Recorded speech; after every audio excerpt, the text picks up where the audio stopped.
We got ourselves a snow vlog, people. The snow is starting to really come down here in New York. It is currently 7:01 and we are going to film ourselves walking through the snow. It's not the easiest to see the snow because it's not blinding, but you can see it. You can see it. I'll get some YouTube shorts out later, but this video, I'm gonna walk around and actually take a look at what it looks like here.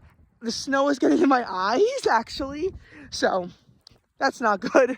Actually, it's really getting in my eyes, so we'll see how long I do this. I haven't really walked in this heavy snow in a long time, because even when we had big winter storms, usually I stay inside. Today, though, I'm going outside and actually seeing what it looks like when there's snow building up. As you can see, accumulations, they aren't too heavy. You can sort of see from my footsteps, they're not reaching the ground, but they're getting close. The road is starting to pile up. There, though, you can see how you can sort of see road through my footsteps. Sidewalk, you can't. Grass, you certainly can't, because as we know, when it's been warm, and it has, and it's taking a while, colder surfaces get the snow first. Whereas warmer surfaces like sidewalks and especially cars, they take longer for the snow to start piling up. In general, my rule of thumb has always been, it takes 2 inches of snow on the sidewalks for the road to start getting something. That rule might not be upheld here. I didn't measure yet. I'm waiting to measure until we have more conclusive totals, because measuring now just isn't effective when there's still bands of snow coming down, which again you can see through the traffic light, through the street cameras. You can see the snow blowing down.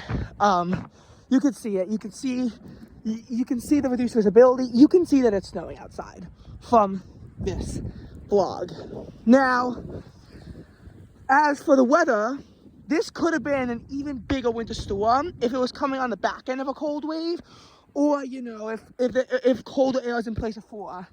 Alas, temperatures hit the mid-40s yesterday, and yesterday was entirely above freezing for all the metro sites, except I believe Bridgeport dropped to 29 early in the morning, and I don't know who else did, but I know Bridgeport definitely did. So, but for many of the metro sites, it was entirely above freezing, and temperatures hit the mid-40s.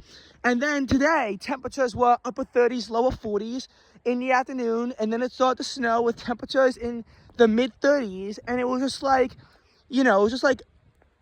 okay, temps are in the mid-30s. It was snowing, it barely stuck. You maybe had a 1/10 of an inch at most. Then it stopped snowing for a while, but while it happened, the temperature dropped to a point where it can now sustain snow. These are, heaviest rates are coming down probably from now until around 8. How much we get in these bands is going to be critical to what the total snowfall actually winds up being. Again, the storm we said had high bust potential. However, it doesn't look like it's busting right now, as it's tough to say, obviously. This storm could go up to like 2 or even 3 o'clock in the morning.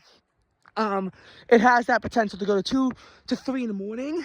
And as the storm progresses, the water-snow ratios are going to get lower, which is me being an idiot, not realizing I should say snow-water ratios, so we're getting higher, which means that there'll be more snow for every set amount of water that you have. The storm was starting off at points, and it felt like it was in a 2-to-1 ratio. And now, it could get to like 15-to-1 by the end of it. I feel like the storm is probably going to be overall going an 8-to-1 ratio, and you can just see the snow blowing from this angle. And again, it's a bit frustrating when you have warm air in place that the cold air has to slide into. I'm going to cut to the park because I want to look at it. But, that can get frustrating when you have warm air in place for the snow to cut into. It does cut into snowfall totals. However, you have to realize that, you can't always get, this big blockbuster when it's cold. Tuesday night there's a chance of snow, but it's pretty low. It'll be from that offshore system that is bringing historic snow to Louisiana. So we'll see what our total snowfall is before they get anything. You can see the snow is starting to stick on items in the playground. I might climb up the stairs to get a better vantage point However, I am not stupid.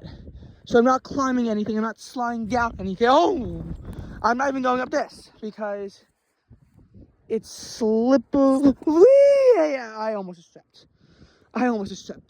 Don't go on playground equipment in a winter storm.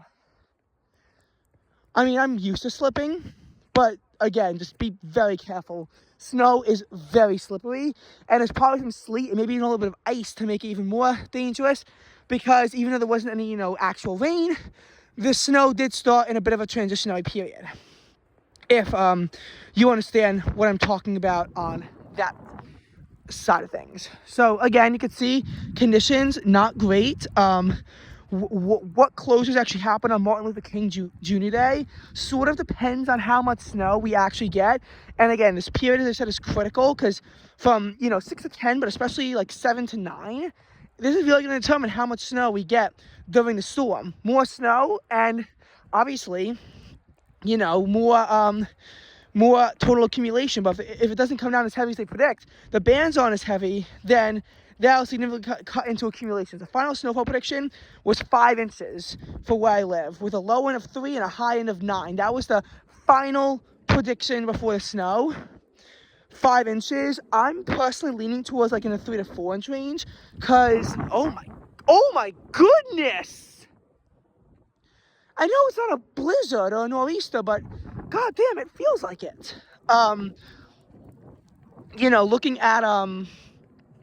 Looking at it from that perspective, you get the angle of how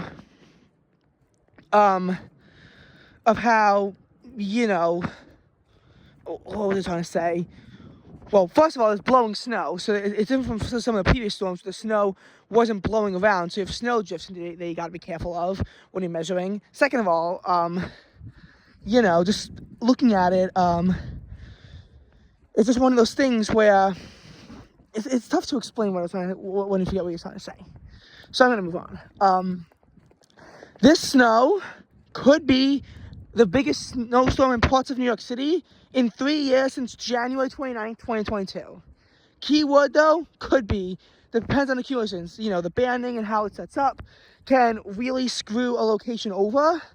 And the storm was screaming high bust potential just because of the fact that it took longer than expected for it to start accumulating, because the accumulations didn't really start until around 5:30 here in New York. And especially if the storm tapers off earlier than expected, which, again, I will be asleep by that point, but if it tapers off earlier than expected, that would also cut significantly into snowfall accumulations.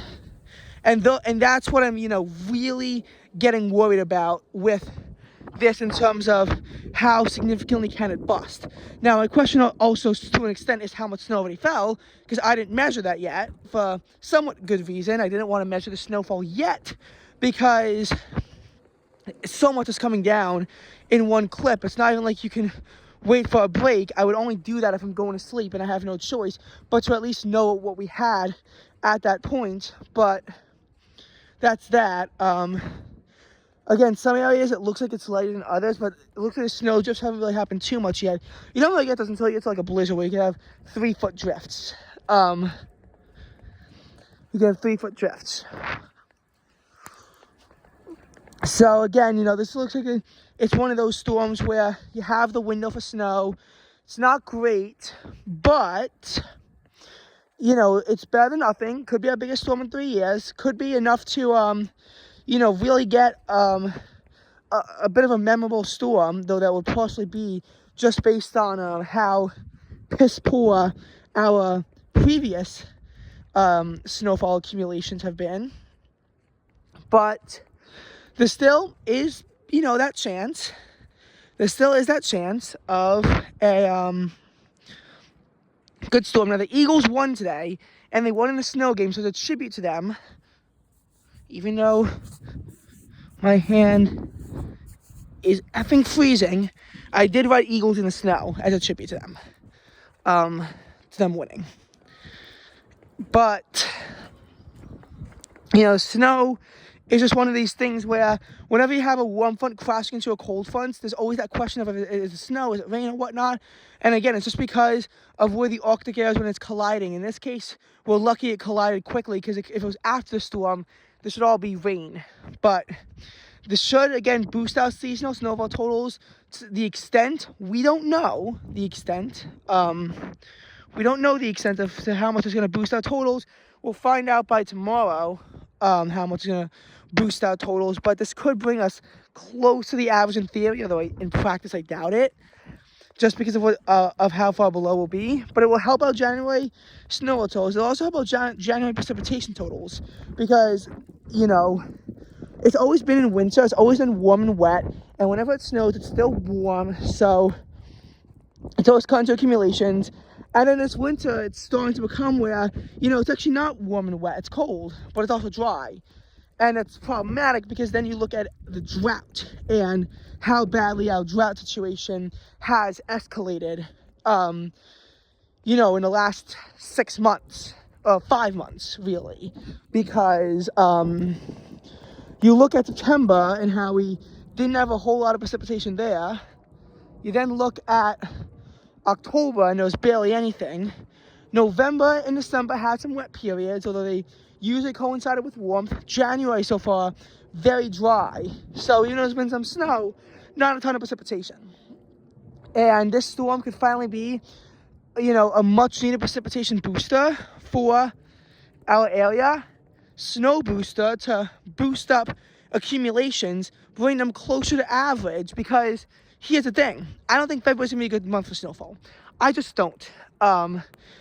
You know, I know it's frustrating. I'm frustrated too. I don't think February's gonna be a good month for snowfall, because it's gonna be warm and wet, and usually in a warm and wet pattern, it's tough to get any sort of reasonable snow out of it. The last 2 Februarys have been warm and dry with cold and wet periods that actually mean that they sort of overperformed on the snow, given the warmth and the cold that you'd expect from a February, that and the dryness that you expect from a February, but still below average months. And then the question also is, can New York City finally register an above average snowfall month? They haven't since January of 2022. And can they here? Time's running out though, and I don't know if there's any snow after this. You can see snow is already covering the area, so there's been some snow. But again, the question does remain, how much are we getting? And that's that. Finally, one note, it did struggle to stick during the daylight. It started to stick when the sun went down better. So this is another example of where timing on winter storms is critical, because it's very tough for it to start in a daytime setting. You need it to be like sub-freezing for that to happen, where it can at least, very least stick on the ground. Above freezing snowfall during the day, you're never going to cash out on. So you need it to be cold, you know, in some way of shape or form. Again, hoping that the heavier snow bands can really boost the accumulation, but it's been interesting so far, and it will go up, and it does look like a winter wonderland to an extent. And I'm just getting annoyed at the snow in my eyes.